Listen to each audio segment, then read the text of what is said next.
If it's Sunday, it's Wrestling Night in America here on pwtorchdailycast.com and the PW Torch YouTube page. I am Pro Wrestling Torch columnist Greg Parks, and it is Sunday, July 14th, 2024. As always, lots happening in the world of professional wrestling. We cover the big shows in pro wrestling, so there's more and more big shows popping up here. We do have a little bit of time to breathe now that Money in the Bank is over with. There's a little bit of a gap between major WWE and AEW shows. But that's not all there is, because we've got TNA Slammiversary coming up next Saturday, and that's what we're going to talk about today with pwtorch.com contributor Darrin Lilly. So let me bring him on. Darrin, so good to hear from you today about this TNA topic. And we're also going to talk about NXT Heatwave a little bit, since we didn't have an opportunity to talk about that after our Money in the Bank post show last Saturday. But I'm glad to have you on because of the NXT TNA relationship. Well, I'm glad to be here. Yeah, it's in a really different time in TNA. We had the name change earlier this year, and now we have the talent exchange with NXT. And I'm sure we're going to go in depth about that. But yeah, it's a very exciting time. Seeing Joe Hendry pop up on NXT and different people, it's surreal. It is. And we've already got our first question in the chat. So if you are watching us live, feel free to join in the conversation in the chat. This is from Andrevis Gaming. What do you think of Stephanie Vackier going to WWE? This was a big piece of news midweek because she had just wrestled on the AEW pay-per-view. All of a sudden now there's this bidding war over her between AEW and WWE. WWE wins out. She makes an appearance, I believe it was last night, at a live event in Mexico for WWE, likely ticketed for the NXT brand. Darrin, what are your initial thoughts on Stephanie Vackier going to WWE? Well, I'm happy for her because this seems, from all accounts I've heard, to be her dream to end up in WWE. So good for her. I mean, she's going to come in a good position. And I think that they're going to take their time with her, send her to NXT, which I think is a good move to let her get situated to a different way of doing things, and instead of just throwing her out on the big stage, which could be a lot of pressure. And I think it's a good way to ease her in. I think they will have good plans for her and treat her right. But she was kind of like a lot of people's situation whose contracts are coming up, like Ricochet, for instance. They're kind of in a no-lose situation to me because they're going to make their money. So just go where you're happiest.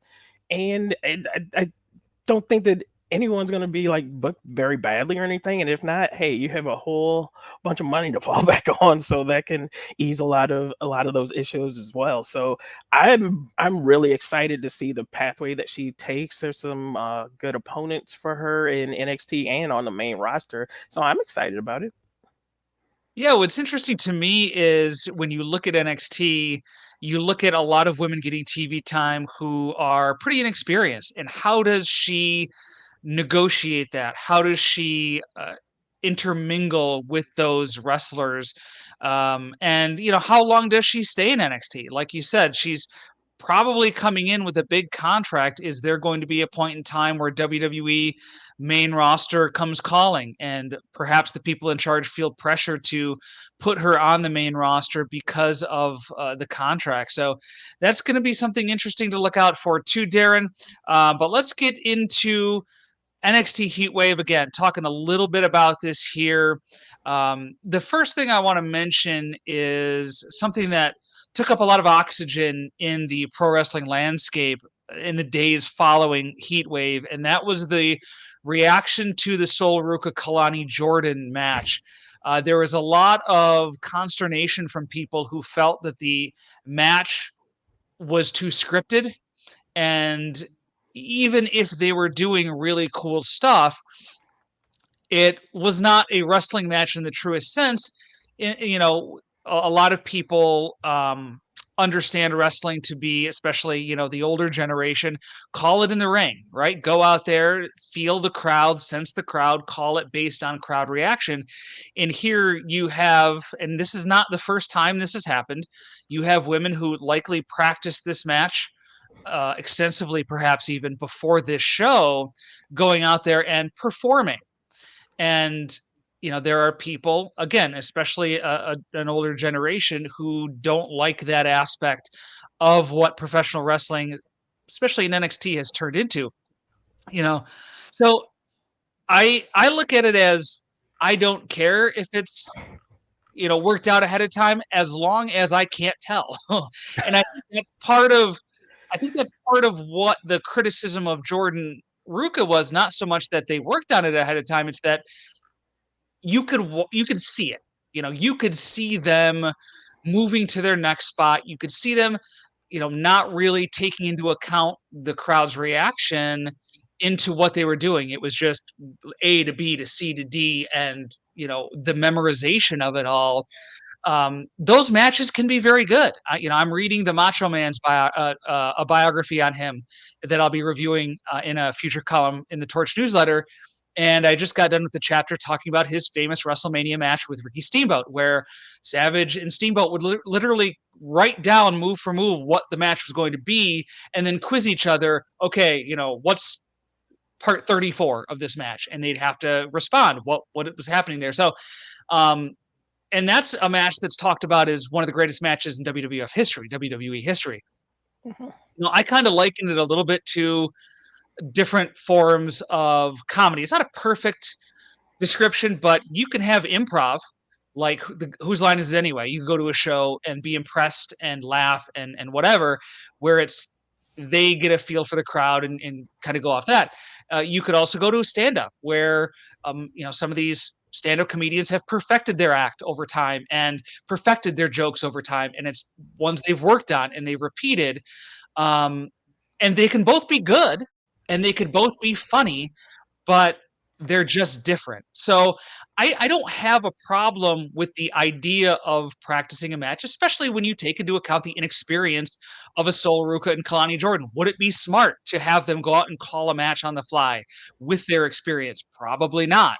But my thing is, if you're going to do it that way, I don't want to I don't want to know. I don't want to see how the sausage is made. Like I don't want to be watching a match and saying, okay, this is very stilted. It's very obvious that they worked on this ahead of time. Darrin, where do you fall on the feedback to that Ruka Kalani Jordan match, and what did you think of the match itself?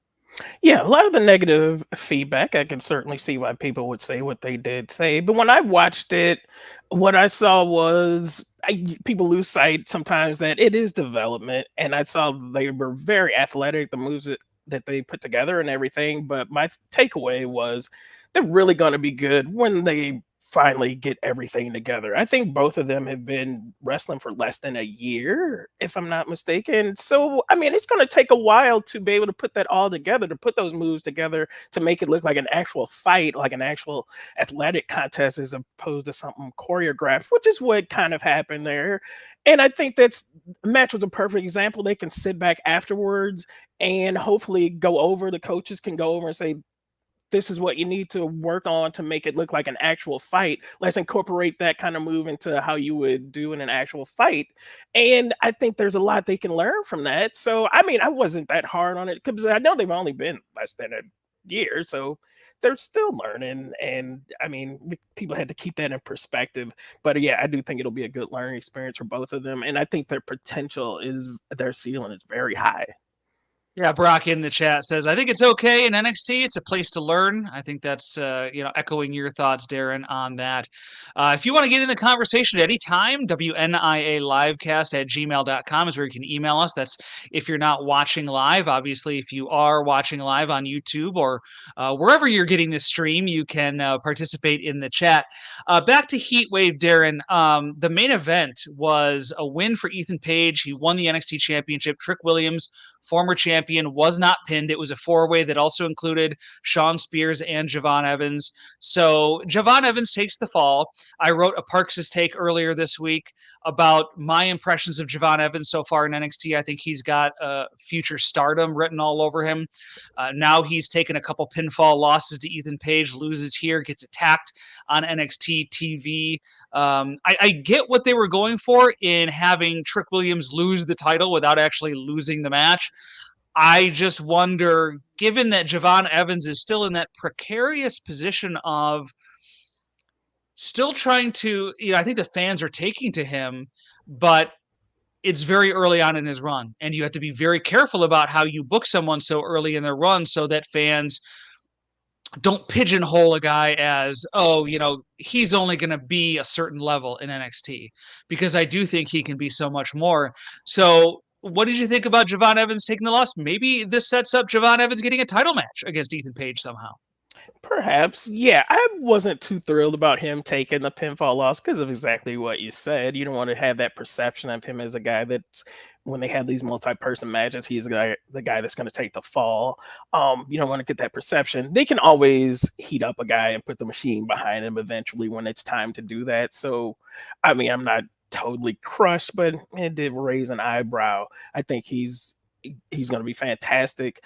Trick Williams, I think, is going to be like one of their centerpiece acts on the main roster here in a few years or something. So I was disappointed that he lost the title. I can get keeping getting Ethan Page in that title picture though, because he can work with some of the younger talent. He's a really great veteran, and that's somebody you want to keep in the mix with some of the young guys that are coming up. You having a bunch of matches with a guy his caliber. So in that respect, it's a good move. But yeah, you don't want to have Javon Evans losing too much. So Yeah. I would watch that.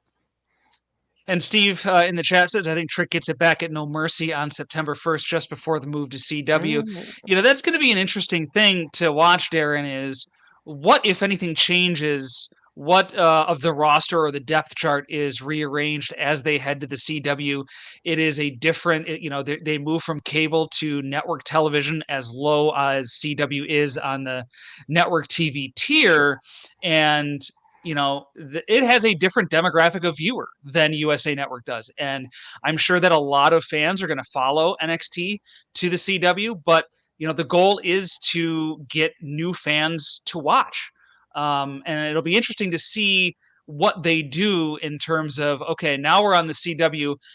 Do we need to present things slightly differently? Do we need to push certain acts more than other acts, given the demographic that watches this channel and might run into NXT? And we want wrestling to be inviting for them. We want them to come back next Tuesday or whatever it is to watch. So, any thoughts on that? Do you think that's even necessary, or is it just kind of, should they just take NXT as it is and plop it right down into the CW and go to work?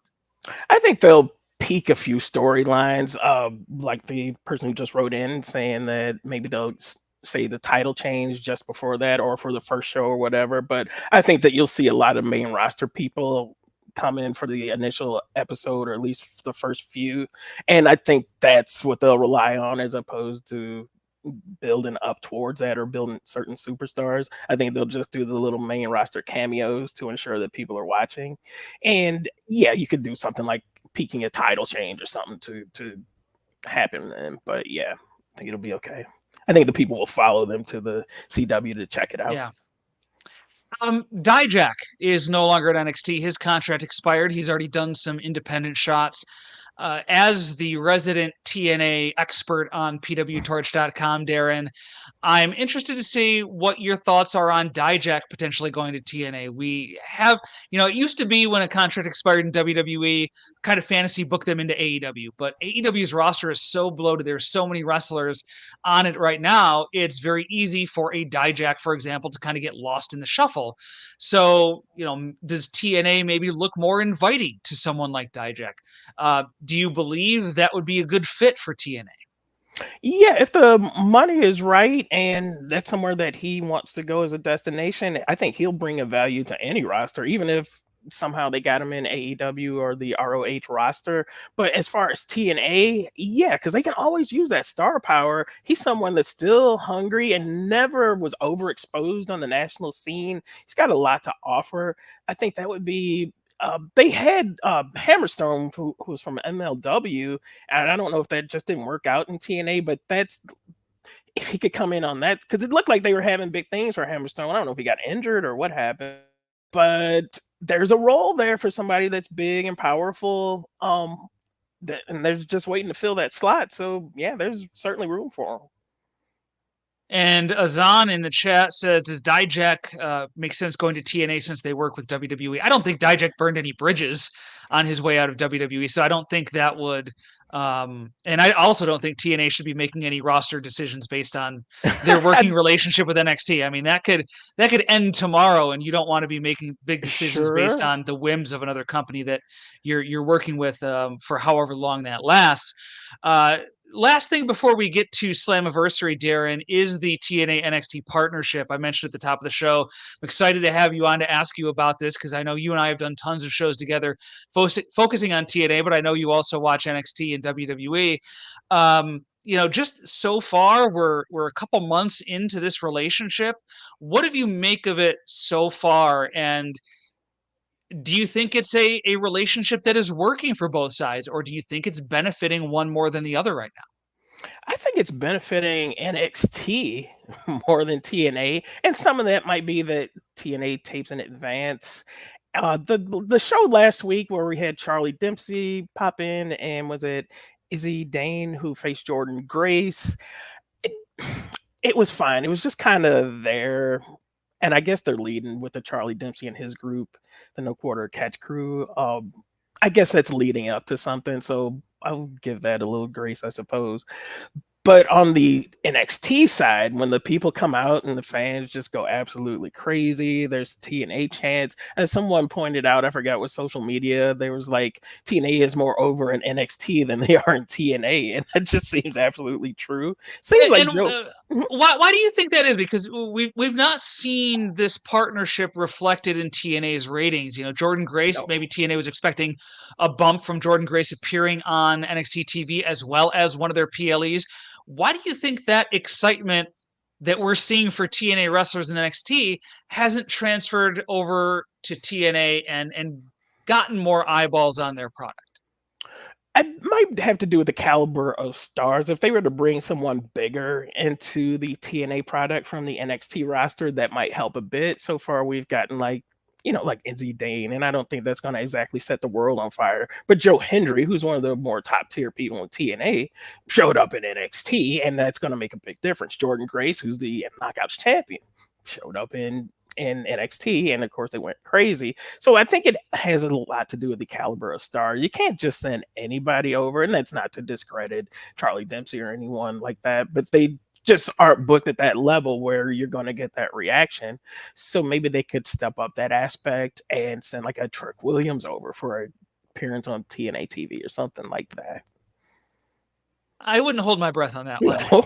I I'm mean, not saying it will happen, but no, I mean if I'm TNA, sure, like I'd ask for it, but sure, I don't see NXT doing that. I also think TNA, you mentioned the taped nature of their product. I think that could be a factor too.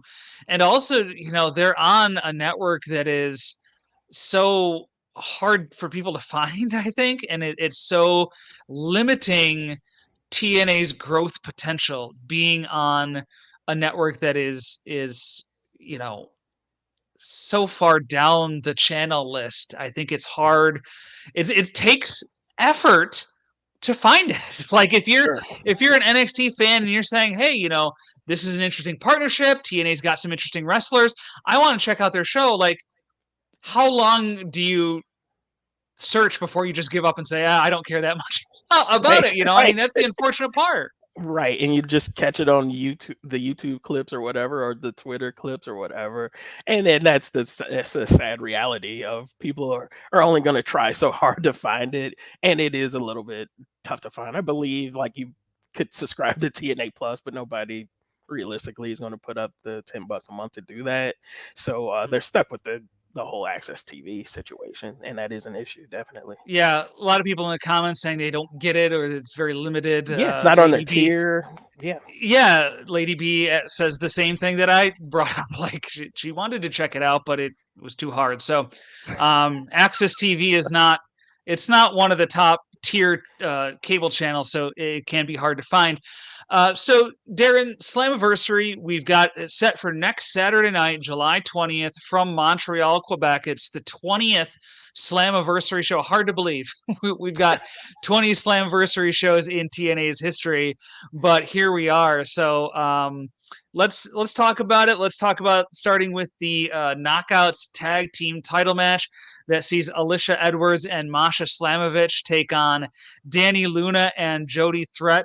You have Lars Fredrickson doing a thing with Danny Luna and Jody Threat, which is kind of interesting. I don't that is kind of strange that it felt like a one-off when they first used him, but he's been on TV, I think, every time they've appeared, and they've done the Danny Luna Jody Threat match.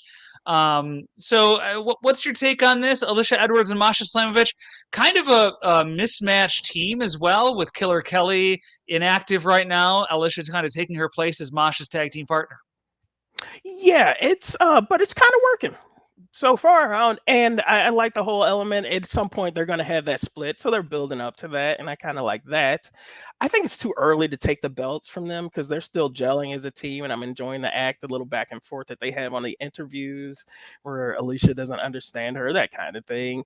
But I think it's too early to take all the belts away from the system who they're kind of building around. So I would not expect a title change.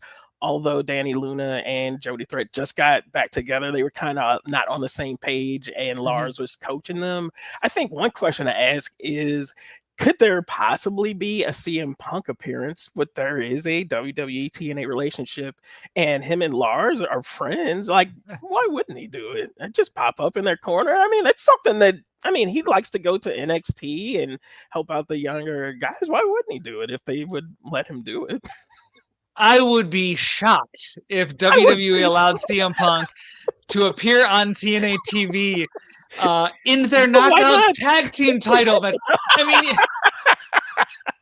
like, it's not even Punk appearing, with Joe Hendry or squaring off against Moose, but it's like, that would be the cameo of all cameo appearances. I would.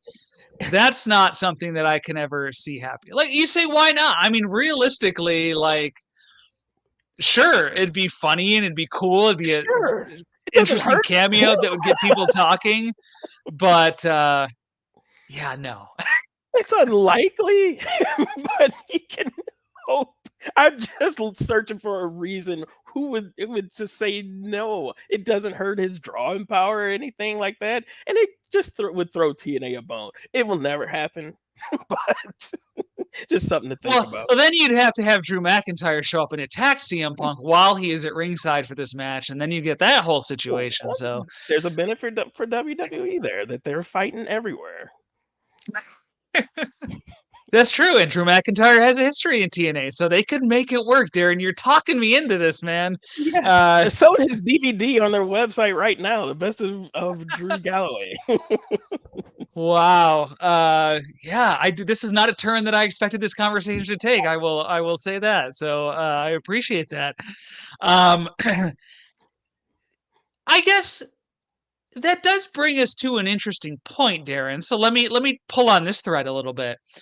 The only interaction between TNA and WWE we've seen is with TNA and NXT. Would you expect the main roster of WWE to get involved in this relationship somehow?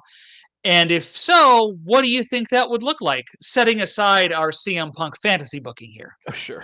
I would not expect on the main roster, except for special occasions like the Royal Rumble, or if somebody does one of those where Cena had like his US Championship challenge thing where you need a new challenger. Maybe if somebody does something like that at some point, I would not expect anything regular, and that they would just kind of keep that to NXT, and that works fine. And on that level works out. But if you do any more than that, you might run into some kind of issues. But I would not be surprised. The Royal Rumble, which they've done before, and no reason not to do it again. You can fill out some roster spots with a surprise. And I don't know what maybe Survivor Series, if they ever do like the teams again or something like that, which I think they've abandoned, but something like that. Yeah, a couple of people saying AJ Styles in the chat. That makes the most sense if you're going for who has a past history in TNA, AJ Styles. And, they've loaned him to, he's, I think, in Japan right now, working there. So, that could be, I would say it's extremely unlikely that they Yeah, do anything with the main roster. But if they did, I think AJ Styles would probably be at the top of the list of the guys perfect. who you would integrate into that. Um, Another match for Slammiversary. Let's talk about AJ Francis versus PCO Digital Media Championship. Um, PCO is on the rampage now after they first class AJ Francis and his homie Rich Swan took out Steph Delander. So this is revenge for PCO. He's got revenge on his mind. I'm surprised at how well TNA has used AJ Francis and how effective he's been. I was not someone who was super thrilled about that signing when he came aboard, but I've been impressed with how they're utilizing him. Yeah, I was skeptical as well, but they've positioned him where it's not been terrible. They've limited his ring time, and he brings in little guest celebrities, and I guess that helps in some ways, and it helps on social media and that type of thing. So I think he's definitely earned his keep there. They're gonna have maybe some issues if they push him beyond this level because you also had to bring it in the ring, and that's where he's lacking a little bit. I don't make any. I mean, I think everybody kind of knows that. So, but what they've done so far has been good on the creative side. PCO was a good opponent for him. As far as that title changing hands, I'm not real sure. I think they want to ride out this gimmick because he also has that international championship that he brought in a couple weeks ago. So I don't expect a title change, but I will give them props for booking him properly. I don't dread the segments that he's in. He's doing a good job of being an arrogant heel, and fans are kind of getting on into the act. Darren, I just realized you're wearing a Motor City Machine Gun shirt, Yes, and grab they that are Brandon. they are in the news lately. Their destination will be revealed, it seems, sooner rather than later. It seems like they're finishing up on the Indies. And the big question is WWE or AEW for them. As obviously a Motor City Machine Guns fan, where would you prefer their destination be? I would lean towards AEW because I think if they go to WWE, it's going to be more of a coaching role. Is just the impression I get. Although they could certainly use the help in their tag team division, but so could AEW. They need to kind of revitalize where their tag teams are at as well. But just as it selfishly as just a fan of seeing their in ring work, I think that they'll do a little bit better in AEW, and I think there's a room for them there. I don't think they can really go wrong because if I mean the money will probably be right either places, and that's something important at this stage in their career. So that's something you also have to think about. And I mean, personally for them, maybe the coaching role, and obviously I don't know if that's being offered or not.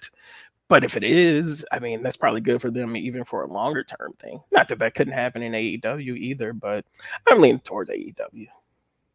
Yeah, this is a tough one for me because WWE historically has not really been a dream location for tag teams, Yeah. and you would assume they're main roster bound, but who knows? They could show up in NXT, I suppose.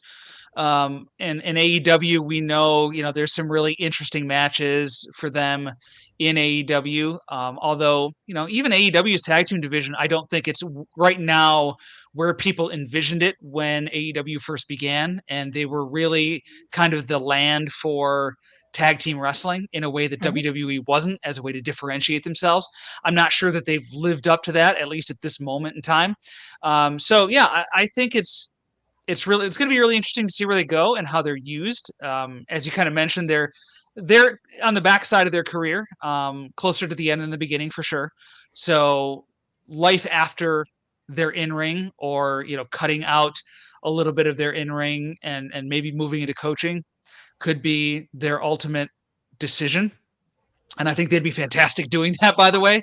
It would be a boon for either WWE or AEW to have them in that role. So, um, It'll be interesting. It'll be interesting to see what happens there.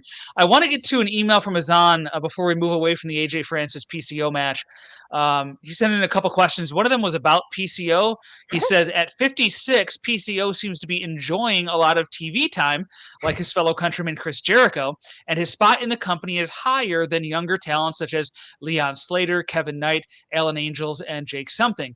Is this an issue, or does it speak to the value that PCO brings to TNA? PCO has been a pretty heavily pushed figure in TNA for most of his run, and Azan mentioned some certainly more talented from an in-ring standpoint, younger wrestlers who perhaps could use that TV time that is being dedicated to PCO.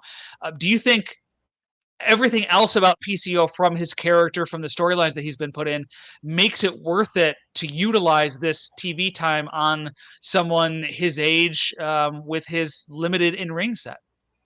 Yeah, that was a really good question from Azan because you have that trade off. I would say for now, it's valuable to give PCO that time because he always gets good reactions from the crowd and people are into his matches. And you have to have those kind of people. So while like the Leon Slaters and Alan Angels are still kind of getting the reps in, it's fine to feature him on TV. At some point, you're going to have to come to that decision, though, to phase him down and get the younger guys in there. And I'm not sure how much longer he has on his contract, so they may want to just be utilizing him while he's there. But at some point, you do have to get those younger guys in there. That's very important. Sometimes we talk about on the TNA Torch podcast about Alan Angels, and yes, he's definitely somebody that could be used a little bit better. He is getting TV time. He makes the most of it, but yeah, he's a prime example. And of course, Leon Slater is just fantastic. And the more TV time he gets, the more over he's going to get. So yeah, I can't wait to see him in a pushed position. Well, we've reached the bottom of the hour here, so let me kind of reset things. I am Pro Wrestling Torch columnist Greg Parks. He is pwtorch.com contributor Darrin Lilly, and this is Wrestling Night in America. A couple notes here before we go any further in previewing TNA Slammiversary. You can email the show, wnialivecast@gmail.com. We talk about the big shows in pro wrestling each and every weekend here. So if you are watching a show and want to give your reaction or have any questions that you want me and my rotating set of co-hosts to answer, you can send your emails there and we will get to it. And don't forget to like the show, comment below, and subscribe to our channel if you are watching on YouTube. And we appreciate this. We're still in the process of getting this off the ground, so any comments and likes and all that jazz that you can send our way is very helpful for us, and getting this on the radar of others. So moving on to the other matches for Slammiversary, Darrin, we have Mustafa Ali against Mike Bailey for the X Division Championship. We're seeing Mustafa Ali in a character that he created long ago. I mean, he's been chomping at the bit. I know he developed this character while he was in WWE, never really got a chance to utilize it while he was in the company. We're seeing it come out in force here in TNA, this political character that Ali is doing. I'm just happy to see Mike Bailey in a prominent spot here. I've Darrin, I'm sure every time we get together, I talk about how TNA isn't using Mike Bailey the way I would prefer. I think he's absolutely a star, and too often relegated to either the sidelines or a background character. So getting a spot on the Slammiversary card in an X Division title match, I like that. I think they're doing some good stuff here. What do you think about the Ali character? Because I've seen mixed reactions from people online for this character. They either like it because they like Ali and they like that he's getting TV time and a character and storyline that he can really sink his teeth into, or they think it's just too much and Ali needs to find something new. So where do you fall on Mustafa Ali? I'm on the side that really likes it. I think he's doing a phenomenal job at it, and TNA seems committed by always having the security people with him, playing into that, and then giving him plenty of time to talk. And I think he's really growing into the role. He had a thing a couple of weeks ago when they were in his hometown, and to turn him against him, he was like really rah rah about Chicago and said, "We're number one in so many things."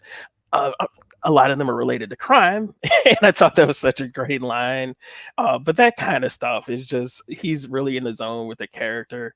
With that said, I think this is the time to get the belt off of him and see how he reacts to losing the belt. There's a lot of storylines they can do following that if he is indeed staying with TNA. And it's a time to get the belt on Mike Bailey, who's also, I guess, his contract situation later this year, whatever. So if you're going to entice him to stay, perhaps having him a run with the X Division title mm, Hmm. could be in their favor if you want to do that. So I think this is the time to pull the trigger on it. The people definitely want to see it, and I do too. So I would go with the title change here. Match of the night contender, I think, early on. Definitely. Looking at Yes. this card, 5 matches so far announced. We have another episode of Impact on Thursday night before the pay per view. So expect probably two matches to be added there, I would say. Yeah. Um, Jordan Grace versus Ash by Elegance for the Knockouts title. Darrin, I'm almost hesitant to say this, but this may be the best built feud in TNA right now. That's probably true.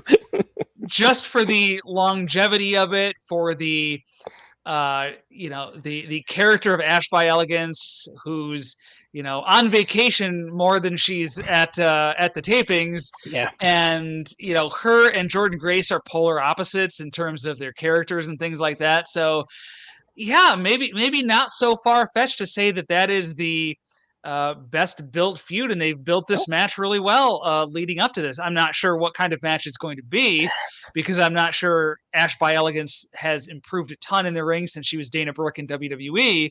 But as far as intrigue in terms of their characters actually locking up in the ring, I think they've done a nice job of making people want to. I don't know if I'd go so far as to say want to see the match, but want to see their interaction in the ring with each other. Yeah, they've done well on the storyline part of it.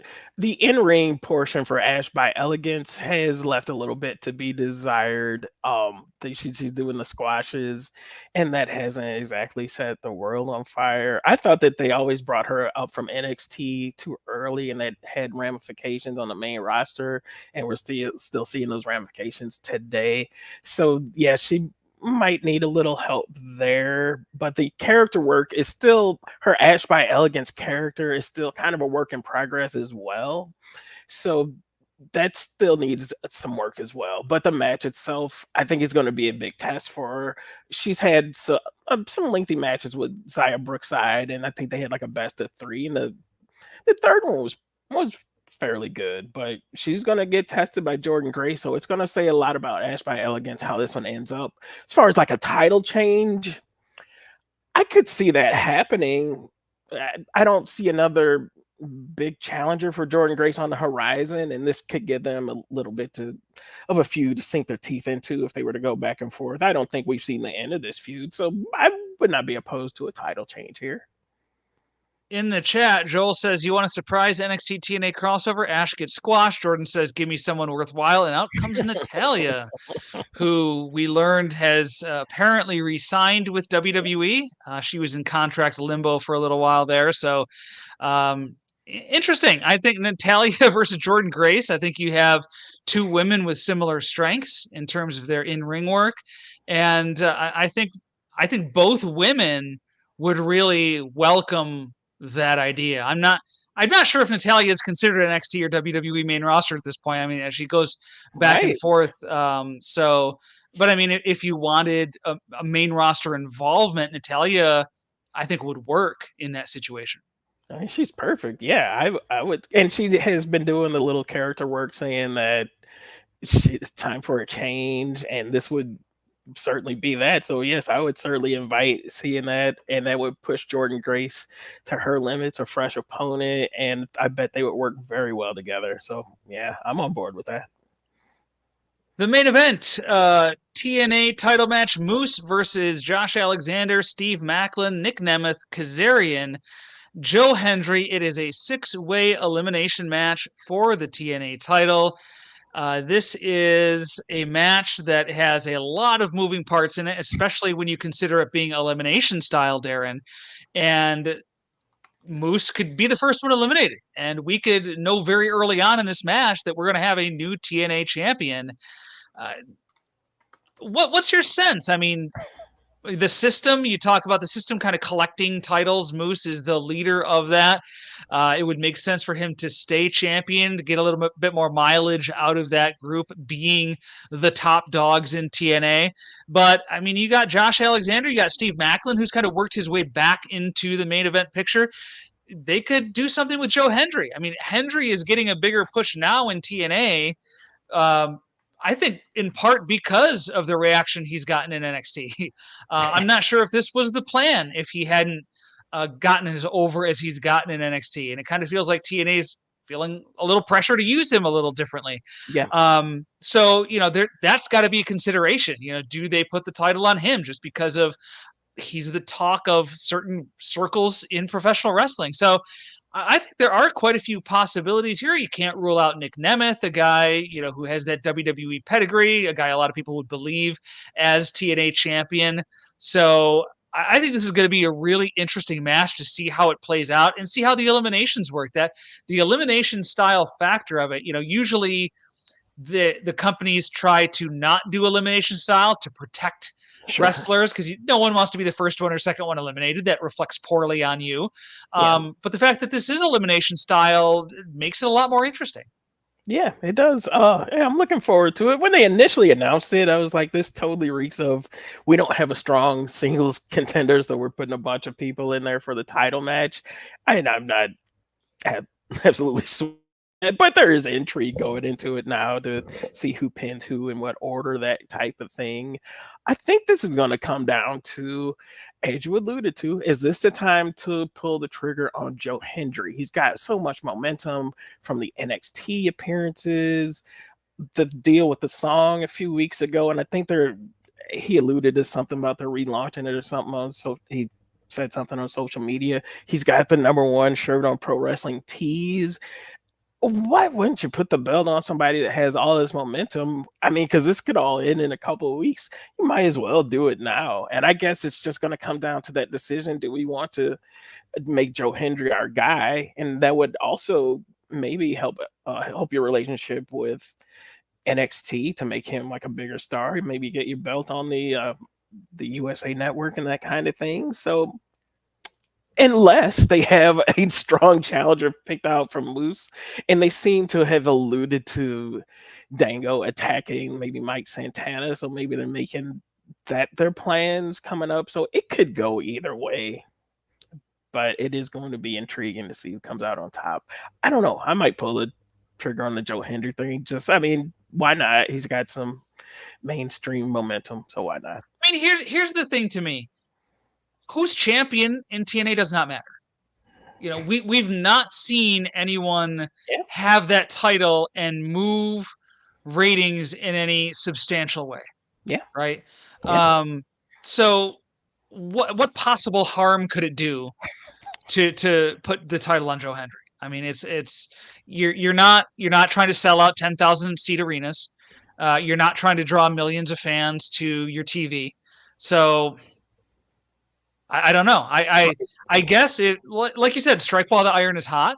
The iron is probably not going to be a whole lot hotter for Joe Hendry, and it's not going to cost you anything. Maybe. It's not going to cost you viewers. No. You may even attract some Sure. who are interested in seeing. They've seen Joe Hendry in NXT. They now hear not only is he in TNA, but he's the champion, so he's going to be a more featured player. And if you like Joe Hendry in NXT, and you see that he's going to be a featured player in TNA, I mean, you might be more tempted to check it out. I mean, I'm kind of making this argument for Hendry. I don't necessarily know that I 100% believe it, but I mean, I look at all six of those wrestlers in the match, and I mean, you could make an argument for all of them. I think I would maybe have a tougher time making an argument for Kazarian, but this is not, TNA is not a business or not a television product that is going to hemorrhage viewers or gain a substantial amount of viewers based on who is champion. That's just not how their business model is built. No, but they might make some small gains Mm-hmm. from Joe Hendry as champion, which could eventually lead to some bigger gains. So there is that. But there's also the thing that they are seemingly built around the system. So I'm not sure this is exactly the time to take the belt from Moose. But if you ever were going to pull the trigger, Hendry's the person right now. And the fans seem to want it. They want him to Yeah. have more airtime and more prominent positioning. So that is another factor that you might consider, might make your TV shows more of a destination.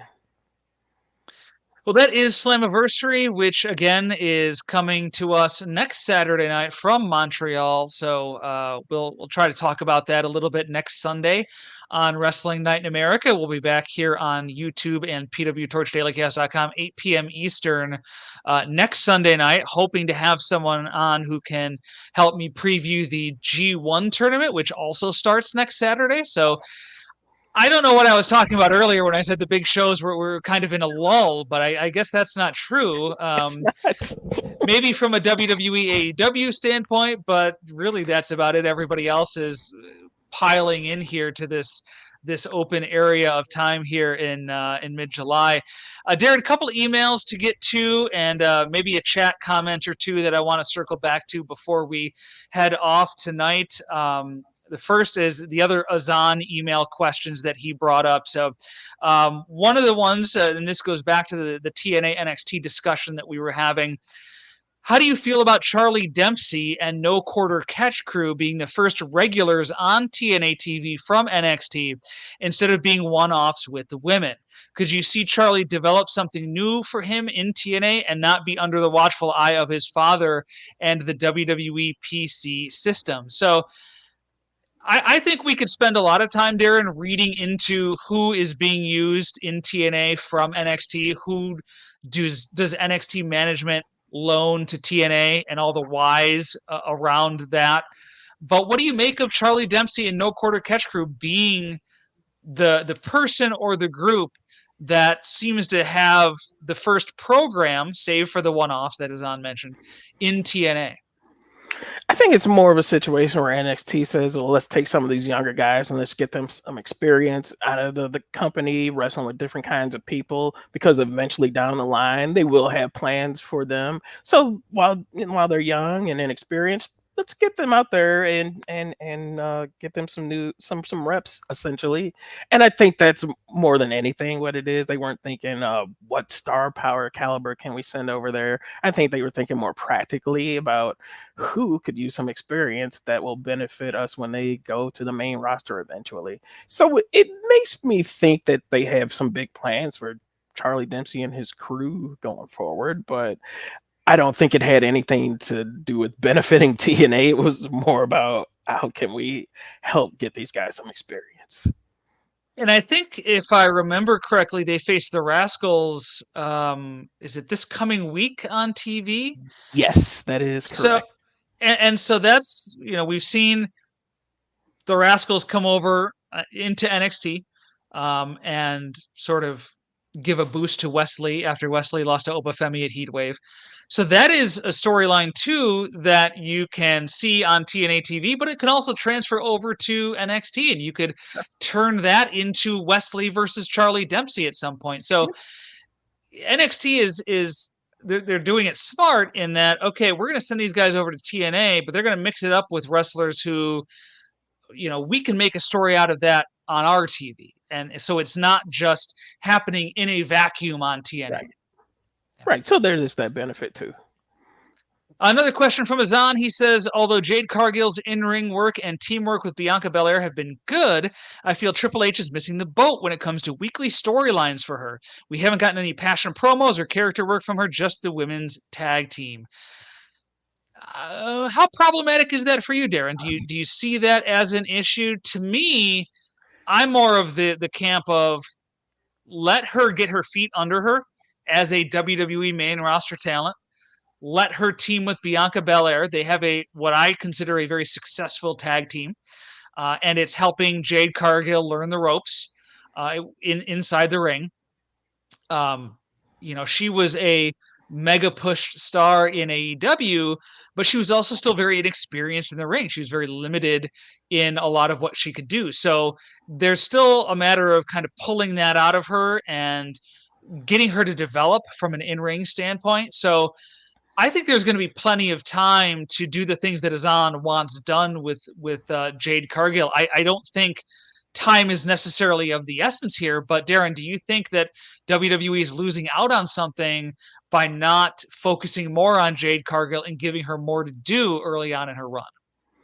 Oh, I'm kind of in the Azan camp because I'm a Jade fan, and just sitting at home watching, I'm like, they could spotlight her a little more. I think the entrance is great and everything like that, but the her tag team with Bianca, while very successful, they're not really in a big time feud or anything right now. They're kind of in a lull. So what I'm hoping is kind of the points that you made. Yeah, I hope that they're just kind of making sure that all the fundamentals are there, just getting her some experience with a bunch of different opponents, and then as the season comes for Survivor Series, Royal Rumble, maybe that's when they have their split, or she can be just taken off into a different kind of feud. But I have confidence that they're building to something bigger. And again, there's no rush. I think she's probably on a multi-year contract, so you don't have to Mhm. rush through it.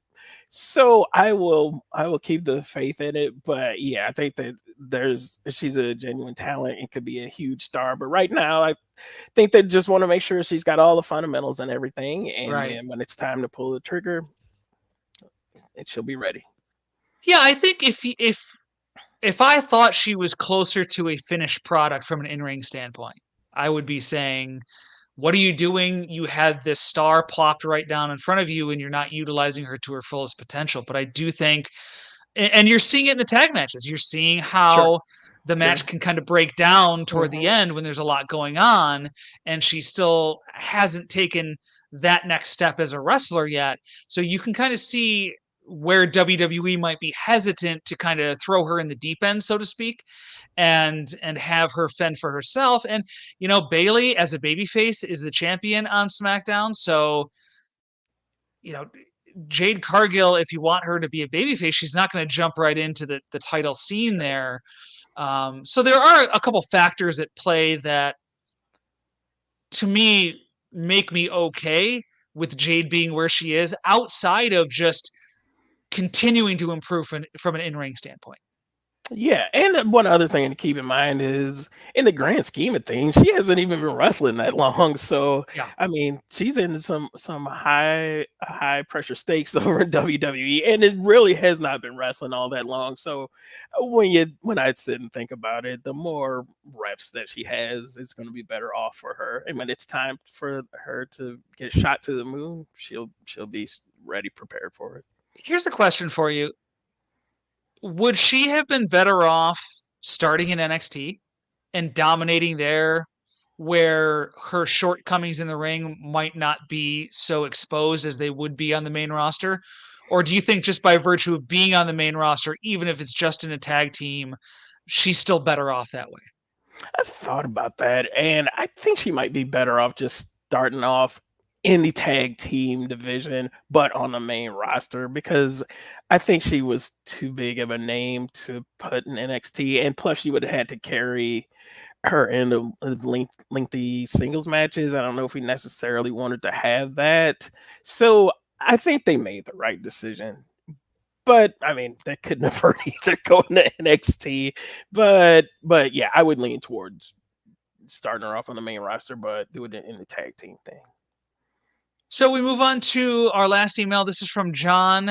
Some fantasy booking scenarios here. His first question is: if The Rock has exactly 4 matches left in the next couple of years, who are his opponents?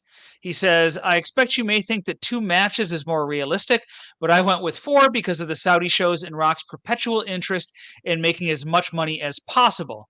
I expect it's likely he does at least 1 match in Saudi. I also think it's possible he may be a part of a big new Bloodline versus original Bloodline tag match, possibly at Survivor Series.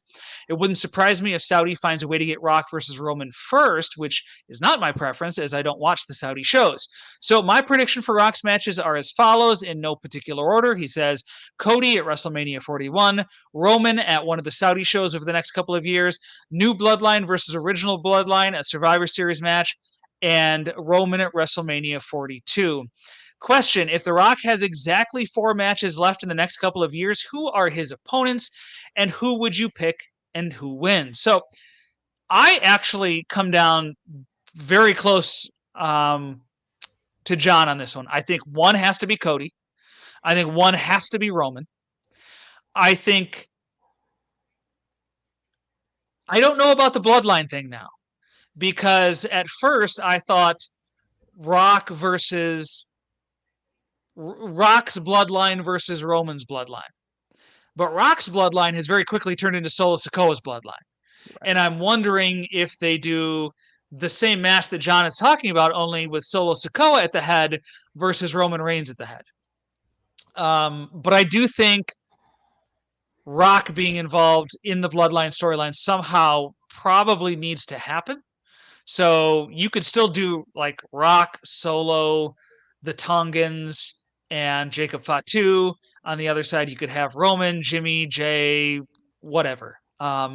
So you could still do that in some form or fashion. I'm just not as sold on it today as I was the day after WrestleMania, just because of Solo Sikoa's rise to prominence in that role. Like I do wonder if that's kind of moved from The Rock's bloodline versus Roman's bloodline to Roman's bloodline versus Solo's bloodline. And he has another Roman match. I don't know if they do too. That would be where I might differ a little bit. I don't know who I would put in that fourth spot. Brock in the chat says Rock and Cena, which no thanks. Sorry. I don't have a lot of appetite for another Rock versus John Cena match.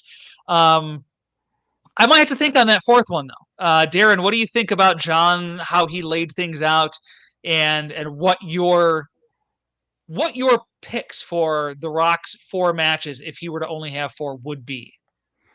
Well, I quickly, when we got the question, jotted down my top 4, and I put Cody, which is a given.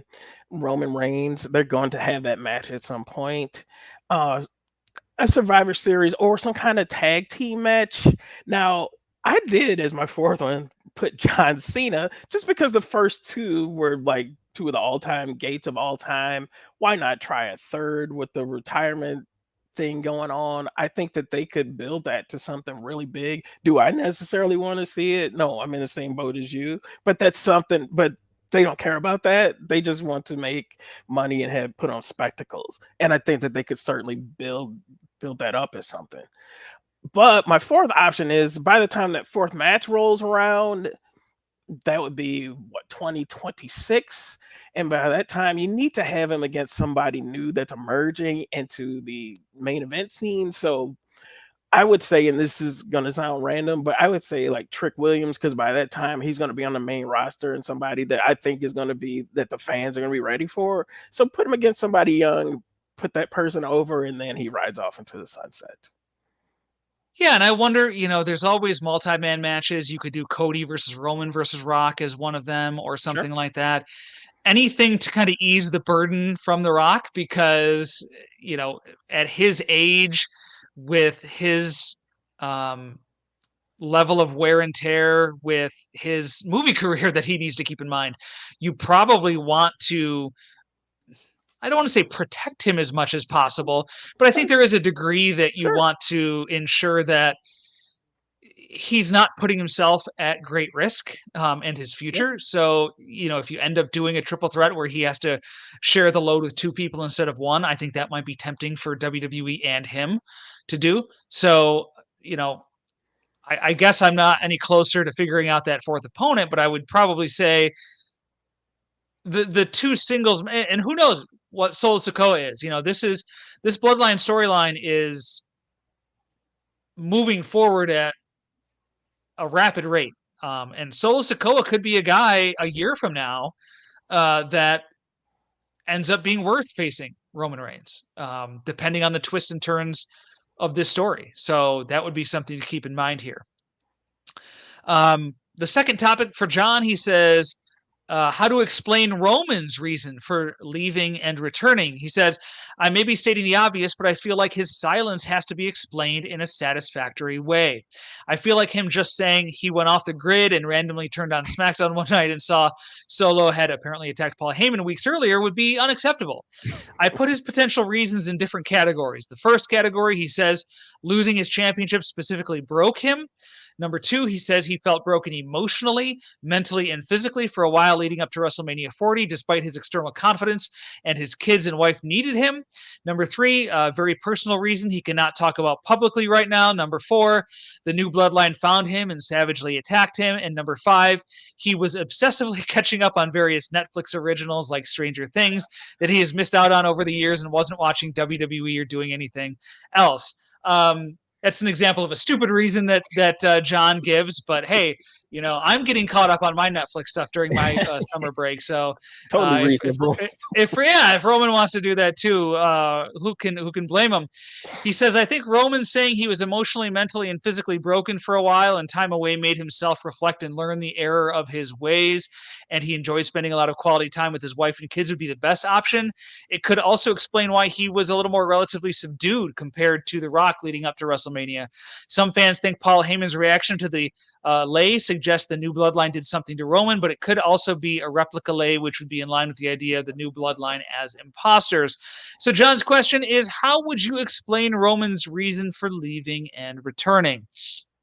I kind of think this is a little more complicated than it needs to be. I think that the really simple explanation is kind of he had built his character around being the head of the table, someone who had not lost in forever, someone who had held the title for forever. And when you lose that, you lose your identity. And so I think there's some soul searching that needed to go on. I know that was part of one of John's potential answers there. Um, so I think it could be as simple as that. It doesn't need to be overly complicated. But I think that's probably part of what you could do as the best answer in this scenario. Darrin, Roman's going to come back eventually. He's going to have to explain where he's been.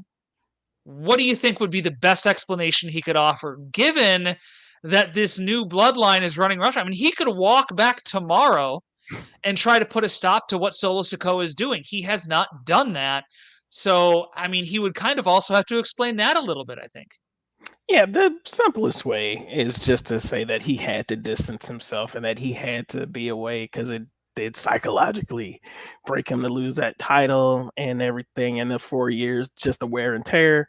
It's a believable reason. It's reasonable to believe that, yes, he just had to separate himself from this whole situation. And it fits the character because you could tell that having a title, being head of the table meant so much to him that when it went away, he just couldn't deal with it. So it's reasonable. You just have to address it and people accept that. And then you can move on to the rest of the storyline. It's something that's just not out of left field. Although if you did the beating angle and just had him with his leg and traction and everything, I think that would be hilarious. But I don't think they're gonna go that route. But No, and I the think I think you want to save that for TV. I think you want to give people that visual. I think it might happen, like Solo and the rest of this at new some bloodline point, that viciously attack Roman Reigns. I don't think that's something you want to explain as something that happened off camera. true. I mean, it would explain the absence, but yeah, if you had something so devastating, you'd probably want to put that as part of it. And since he does take these long time periods of time away, that's something you could save for to explain why he's gone for months. When do you think Roman does show back up? Is it at SummerSlam? I know there were some people who were expecting him because of the six-man tag taking place in the main event of Money in the Bank. People thought, oh, does this mean Roman's going to return? He didn't, but it does feel like his return is going to happen sooner rather than later. Do you expect it at SummerSlam? Do you expect it maybe before that, even on a SmackDown, where he's kind of the specter hanging over a Solo Sikoa Cody Rhodes match? Does he return after SummerSlam? What's your gut feeling on when Reigns makes his WWE return? I think he's going to show up at the end of SummerSlam. And kind of, I mean, it's time for him to come back. It would make sense. Although I don't know what match he's going to put in, but the way that they string out these storylines, he doesn't have to get in the ring till Survivor Series, which is you could spread that out for a couple months. So I could see them doing that. He comes back, makes a big appearance, and that leads to all kind of ramifications. He shows up on a few SmackDowns, has the match at Survivor Series, whatever match they're planning to have him do. And John's last topic is Solo Sikoa versus Cody Rhodes. He said, I personally think it's very likely Roman shows up at SummerSlam, and that's the big angle as the show goes off the air, similar to how Rhea Ripley returned on Raw on a big cliffhanger. So, does this happen during the match or after? If Solo doesn't win, then why would Roman confront this loser? If Solo wins, then the championship could seem like an afterthought to all of the other bloodline drama. So, I think it's a certainty that either this match will have a disqualification slash count out slash no contest, or Roman will play a part in the finish. The sensible thing would be to just have a clean winner and tell a good story coming out of the match and have the person who loses fight their way back to this level. But we know that's not Triple H's style. There's always shenanigans. If it's a straightforward singles match, I predict ref bump, new bloodline, new blood, ooh, Freudian slip there from WCW, ganging up on Cody, and Roman's music hits, and either he cleans house or Solo is distracted long enough just by his appearance that it costs him the match, as Cody, perhaps unconscious for a moment, hits Crossroads for the win.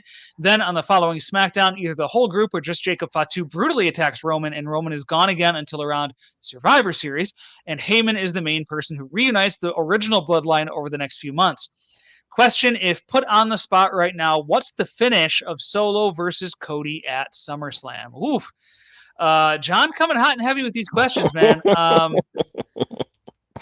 That's the finish. I think there's going to be a lot of talk about what the finish of this match is going to be leading up to WrestleMania, leading up to SummerSlam, rather. Mhm. I am sure there will be discussion on this very show about that.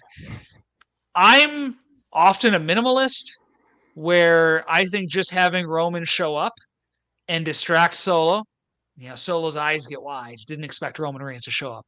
Just having Reigns show up, costing Solo Sikoa the match by distraction.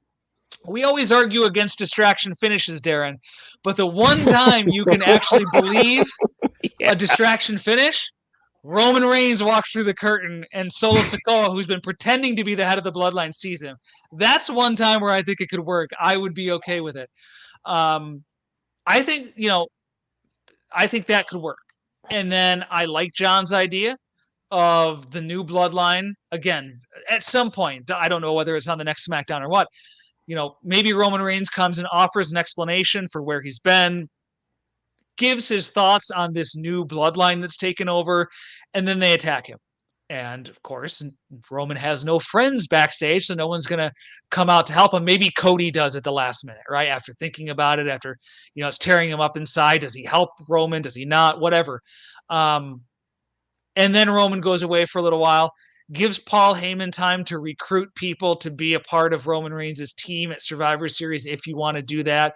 Maybe a war game style Survivor Series rather than the traditional elimination style. So you can kind of see these plot points setting themselves up in the future, what order they happen in, how spread apart they are, how long it takes to get from A to B to C. Who knows? That's why WWE creative gets paid more than I do for coming up with this stuff. But Darrin, going back to John's original question, the finish of Solo versus Cody, how would you do it? Where do you think they're going with that right now? I think the perfect scenario is to do that distraction finish, and that way you kind of get out of it with you can set up several multiple storylines. If you were to, and I don't see any reason whatsoever to take the belt off of Cody, but if you were to have Solo win, put the title on him, that kind of changes the entire landscape of things. And honestly, if you're trying to build the heel side around Solo, that would certainly help. I mean, business isn't going to be hurt by making him the champion, and he's somebody who could use that. I don't see them going this way, and I don't think they should take it. But I mean, if Cody were to lose a title, I don't think he needs a belt. They've completed the whole chase thing, and I think he's bigger than a belt at this point. I wouldn't do it, but if he were to go that way, that would certainly be a way to set up some further storylines to make him your centerpiece heel that's the champion. I don't think they're gonna Yeah, go that way. I think that's the thing we haven't even talked about, Darrin. Like I'm answering this question under the full assumption that Cody Rhodes is going to retain. I think what you brought up, that I don't think Solo Sikoa, we're not in a position to completely rule him out. I think sure. it's unlikely because Cody winning at WrestleMania and losing the title relatively quickly would be a surprise. Yeah, And I think would, to a certain extent, damage the journey that he went on to win at WrestleMania. I mean, it was a year-long journey, more than a year, 2 years. to win that championship. Yeah, To win that championship at WrestleMania 40. If he loses it in what, 4 months? I mean, that's not much of a reign. So I think WWE needs to be very careful there. And I do think yeah. they have their ultimate out here with having Solo Sikoa lose, not because he was dominated and Cody Rhodes pinned him, and he's people are questioning whether he has what it takes to lead this new bloodline, but because of the return of Roman Reigns. Right. And so that kind of alleviates him having to take that loss, which I think is going to happen. But that would certainly be a reasonable reason. Roman Reigns coming back. So we'll see what happens. But yeah, they're not going to take that belt off Cody. We don't think. But at least there's some kind of question that maybe they could. For sure. One chat to get to.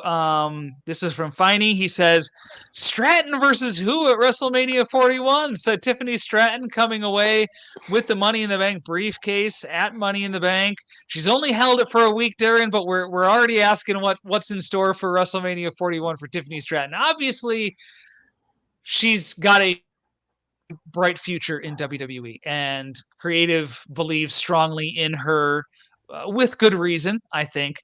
We're a long way from WrestleMania. A lot can happen between now and then. Tiffany Stratton might be champion, she might not be. But if you had to, sitting here on July 14th, 2024, if you had to pick an opponent for Tiffany Stratton at WrestleMania 41, who would it be and why? I'm going to say Jade Cargill. So that's where you're finally going to have her as like the centerpiece solo act. And so you can put two of your big shining stars for the future against each other in a featured title match at WrestleMania. So why not do that? Yeah, I mean, there are a lot of options. I think Jade Cargill is an interesting one, and actually she's the first name that popped into my mind when I thought about it too. Okay.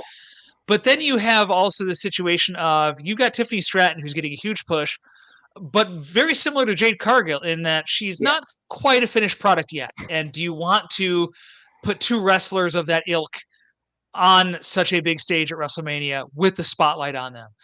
I would say Tiffany Stratton versus Bianca Belair, actually. Um, that would be, both of Hmm. them known for their athleticism. Tiffany Stratton, somewhere between now and WrestleMania, wins the title, cashes in her Money in the Bank briefcase, beats Bayley or whomever, and Bianca Belair then challenges her for the title at WrestleMania. That is a match that really intrigues me, and I think, and it may not even be WrestleMania 41. I mean, it may be WrestleMania 42 by the time you get to a match like that. And same with Jade Cargill. That could be a WrestleMania match much further down the line. Sure. But if we're, the premise of this question sort of assumes that Tiffany Stratton is going to be in a major match at WrestleMania, right? Right. So got to have a major opponent. And there are not a ton of options in the women's division. You've got Bayley. Could she cash in at WrestleMania? Could Bayley get a rematch at WrestleMania? Bayley, not really a hot character right now. Yeah. Bianca Belair, possibility. Jade Cargill, a possibility. Unlikely to do a draft between now and WrestleMania. They've done one after WrestleMania historically.